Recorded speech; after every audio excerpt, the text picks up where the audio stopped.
Chers adeptes du jeu des rois et de la dame, bon retour ou bienvenue sur Seventh Rank, la chaîne à l'audimat qui porte bien son nom.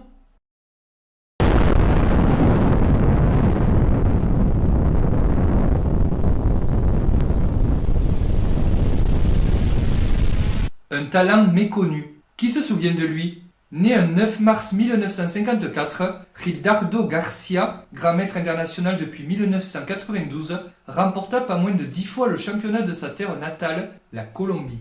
Décuple champion de Colombie donc, il eut la satisfaction de remporter le tournoi B du Memorial Capablanca à La Havane, capitale de Cuba, en 1991, soit un an avant l'obtention de son titre de grand maître. D'autres victoires majeures, comme celle obtenue lors du tournoi zonal de San Salvador en 1995, sont à mettre à son compte. Mentionnons également qu'il représenta jusqu'à 11 fois son pays lors des Olympiades, c'est-à-dire les championnats du monde d'échecs par équipe. On lui doit enfin une victoire en match contre le fort joueur Emil Sutovski en 1997-1998 lors du championnat du monde de la FIDE. Gildardo Garcia est malheureusement décédé l'année dernière, on suppose du Covid-19. L'un des buts de cette chaîne reste de donner la parole à toutes et tous ces anonymes, inconnus du grand public, qui pourtant œuvrèrent dans l'ombre à embellir notre noble discipline. En likant cette vidéo, vous donnerez du crédit à cet hommage que je désire aujourd'hui rendre à ce fort GMI, dont je vous propose d'étudier la plus belle victoire. Enjoy! Dans cette partie, jouée en 1978 à Bogota, capitale de la Colombie, Gildardo Garcia a fort à faire puisqu'il est opposé avec les pièces noires à une véritable légende, le ventripotent Yefim Geller, tacticien extraordinaire et l'un des rares, souvenez-vous, à avoir en cadence lente un score positif contre le génial états-unien Robert James Fischer, prodigieux champion du monde, s'il en fut. Et Geller, fort du trait, se décide pour son coup fétiche E4. Garcia répond E5 et après cavalier F3 de Geller développe le cavalier, attaque le pion et cavalier C6 le défend, fou B5 de la part de Geller et notre éternelle ouverture espagnole est sur l'échiquier. Évidemment j'ai fait des tas de vidéos là-dessus que je vous encourage à aller voir pour en savoir plus, je ne vais donc pas une fois de plus expliquer l'espagnol. Les noirs choisissent de jouer A6, des grands coups de l'espagnol nommé la défense Morphy venant poser la question au fou qui généralement bat en retraite sur A4. Ici, on continue généralement par cavalier F6 qui vient développer le cavalier sur sa case naturelle tout en tapant le pion central en E4, pion central que les blancs généralement choisissent d'ignorer en roquant comme c'est le cas dans la partie. Et maintenant deux options pour les noirs, ou bien jouer fou E7, la variante fermée comme nous l'avons déjà étudié, ou bien jouer comme dans la partie cavalier prend E4 qui mène à la variante ouverte de l'espagnol. Variante ouverte, pourquoi? Parce qu'après le grand coup D4 des blancs, les pions vont s'échanger, disparaître au centre, ce qui va fatalement entraîner une ouverture des lignes, notamment vers le roi noir. Alors je vais passer sur les grands coups, l'idée est vraiment ici de nous concentrer sur le thème du jour, à savoir l'attaque à outrance sur le roi adverse. Donc les deux joueurs ont suivi les recommandations théoriques, B5, fou B3, D5, D prend E5, récupère le pion et menace le pion D5, raison pour laquelle les noirs jouent fou E6 et nous entrons maintenant dans la grande ligne de cette variante. Les blancs ont poursuivi par le grand coup C3, maintenant fou C5, on développe une pièce sur une case plutôt agressive et on se prépare à roquer au coup suivant. Maintenant cavalier BD2 et petit roc, et je crois qu'il est temps d'en dire un peu plus sur les options des deux camps. Quand je dis options, je veux bien sûr parler des plans. Les noirs d'abord. Ces derniers, en poussant leurs pions de façon agressive et sûre, vont tenter d'ouvrir le plus possible les lignes et in fine monter une attaque contre le roi blanc. C'est l'idée. D'ailleurs, à y regarder de plus près, les blancs n'ont en tout et pour tout, en tout cas pour l'instant, que deux pièces présentes à l'aile roi, capables de protéger leur monarque. On ne peut donc pas parler à coup sûr d'une garde royale. Un autre point quand je parle de l'ouverture des lignes est le fait que les noirs vont s'efforcer de pousser D4 dans de bonnes conditions, mais surtout, très important, le pion C7. Et c'est là que nous en arrivons au plan des blancs. Puisque les noirs vont plutôt rechercher la mise à mort en milieu de partie, on comprend que les blancs vont viser eux la fin de partie, c'est-à-dire la finale. Ils vont donc tenter d'échanger les pièces pour affaiblir l'attaque adverse, au moins les pièces mineures, c'est-à-dire les cavaliers et les fous, pour tenter de mettre en lumière la faiblesse présente dans le camp noir, le pion C. Ce pion va en effet se trouver souvent arriéré dans cette variante, et comme un pion arriéré est une notion fondamentale des structures de pions, une petite explication s'impose. Un pion arriéré est un pion qui se trouve en arrière par rapport à des pions amis, plus exactement les pions qui se trouvent sur les colonnes adjacentes à la sienne, et qui bien souvent ne pourra avancer sans risque de se faire capturer par un pion adverse.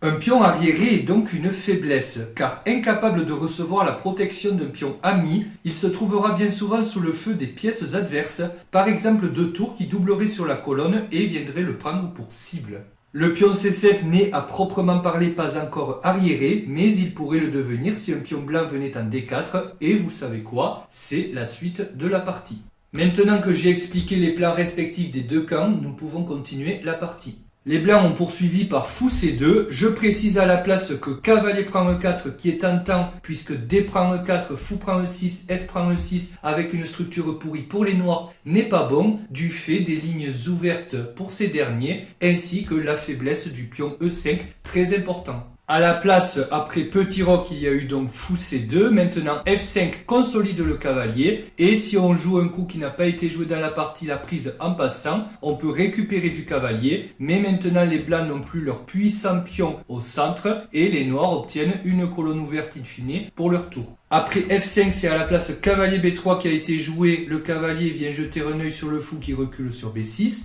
Maintenant, cavalier FD4, et dans cette position et de façon assez contre-intuitive, eu égard tout ce que nous avons dit précédemment, les noirs vont initier une série d'échanges qu'on n'attendait pas. Ils vont jouer cavalier prend D4, après cavalier prend D4, fou prend D4, C prend D4, et dans cette position, c'est totalement contre-intuitif comme je l'ai déjà dit, puisque le pion C7 se retrouve maintenant arriéré du fait du pion D4 qui l'empêche d'avancer en C5, ou du moins de façon efficace. Et regardez, les noirs se privent d'un cavalier et de leur puissant fou de case noire. Alors pourquoi ? Eh bien parce que les noirs ont fait sauter le verrou des deux cavaliers blancs et ont maintenant les mains libres à l'aile roi. En se séparant d'attaquants, n'oubliez pas que nous éliminons par là même des défenseurs. La suite et fin de la partie est une magnifique prise d'initiative dont vous me direz des nouvelles. Donc F4, la poussée du pion F n'avait pas pour unique but de consolider le cavalier mais bien de venir tamponner la muraille de pion à l'aile roi. D'ailleurs, les blancs, conscients du danger, jouent F3 eux-mêmes, empêchant les noirs de venir jusqu'en F3 avec leur propre pion. Par là même, ils attaquent le cavalier bien placé. Et ici, premier coup de tonnerre, les noirs jouent un coup que Geller n'attendait visiblement pas, puisqu'ils vont jouer le magnifique cavalier G3, attaque la tour, mais bien sûr, sacrifie le cavalier. Alors dans la partie, c'est tour F2 qui a été joué, mais je note qu'à la place H prend G3, accepte le sacrifice, c'est tout à fait possible, mais on comprend bien évidemment que pour un être humain, même pour Geller, c'était difficile.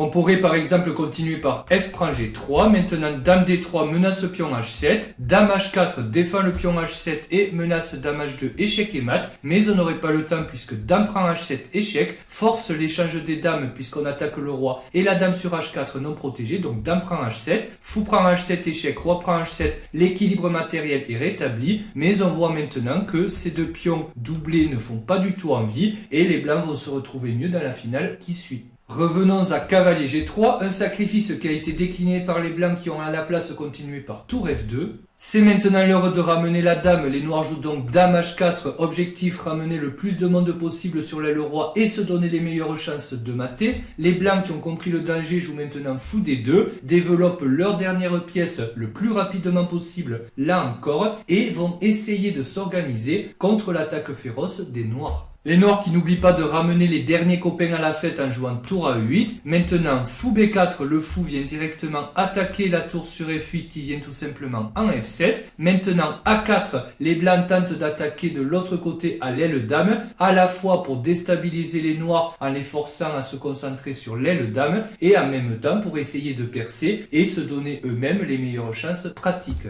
Maintenant, fou C8 et vous allez comprendre la signification de ce coup dans quelques secondes puisqu'après A prend B5, est-ce qu'on récupère le pion sur B5? La réponse est évidemment non. À la place, tour E6, tout pour l'attaque. La dernière pièce, la tour, est mobilisée sur la case 6, d'où elle viendra sur l'aile roi, prêter main forte à sa dame.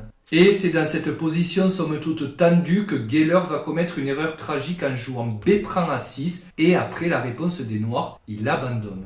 Alors, Saurez-vous jouer comme le grand maître Garcia? Si vous le désirez, vous pouvez mettre la vidéo sur pause et chercher le coup qu'il y a à trouver et trouver le coup qu'il y a à chercher. A tout de suite. Et les noirs, éclairés d'une divine inspiration, ont joué l'enflammé, le brillant, l'inoubliable, le fracassant H6.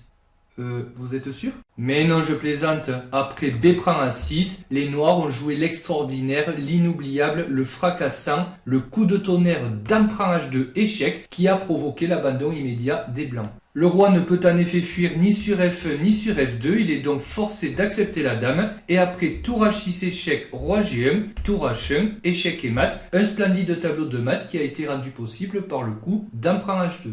Un magnifique sacrifice de dame donc qui provoque l'abandon des blancs au 22e coup seulement. Alors c'est tout bête, mais après le coup tour 6, je tiens quand même à dire qu'à la place de B prend A6 qui a été joué dans la partie et qui est fatal, il suffisait de jouer le petit coup H3 et il n'y avait plus aucun problème pour les blancs. C'est bête, mais c'est ainsi. J'espère que la conquête graduelle de l'initiative par les noirs, couplée à deux superbes sacrifices et un tableau de maths de toute beauté, vous auront plu. Écoutez, cette vidéo est maintenant terminée, je vous remercie de l'avoir suivi en ma compagnie. Donc si vous désirez aider la chaîne, n'hésitez pas pour le petit pouce bleu ainsi qu'un commentaire toujours très sympa de votre part. Échéquistes de tous les pays, abonnez-vous. Et moi je vous dis à très bientôt pour une prochaine vidéo.